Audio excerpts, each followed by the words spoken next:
pouvait l'ignorer. Les travaux du T6 battent leur plein dans l'agglomération. Un tram qui va relier Debourg à Hôpitaux-Est. Cette semaine, nous vous emmenons dans les coulisses des travaux. Aujourd'hui, la formation des conducteurs. La main ne doit pas rester appuyée plus de 10 secondes ni relâcher la poignée, sinon le tram s'arrête net. Voitures, piétons, cyclistes, avec ce simulateur, le futur conducteur doit appréhender tout cela à la fois. Ça, ça fait comme un office de rétroviseur. Là, je vais voir tous les gens qui vont monter dans la rame. Au fil des kilomètres parcourus, le stress se fait sentir.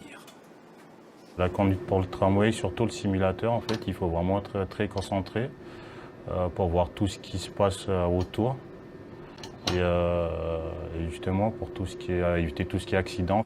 Le formateur gère les simulations virtuelles, la plupart du temps des mises en situation classiques, parfois ponctuées de dysfonctionnements, comme cette voiture qui débouche au dernier moment.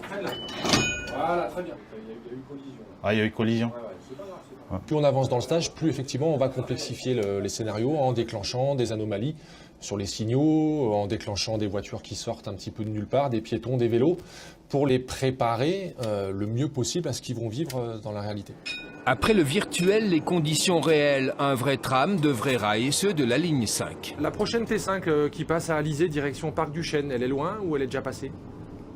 Là, pour pas trop gêner la rame en exploitation, pour pas qu'on soit devant elle, j'ai demandé au PC où elle se situait pour qu'on ait, qu'on s'intercale bien et pour qu'on gêne le moins possible.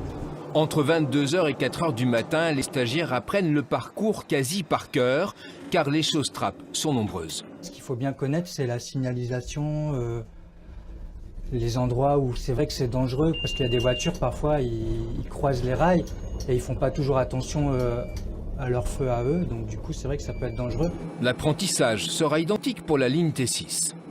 C'est une ligne qui va être essentiellement une ligne de centre-ville, donc avec beaucoup de circulation, qui va desservir des secteurs stratégiques comme les correspondances avec le métro D, desservir les hôpitaux Est.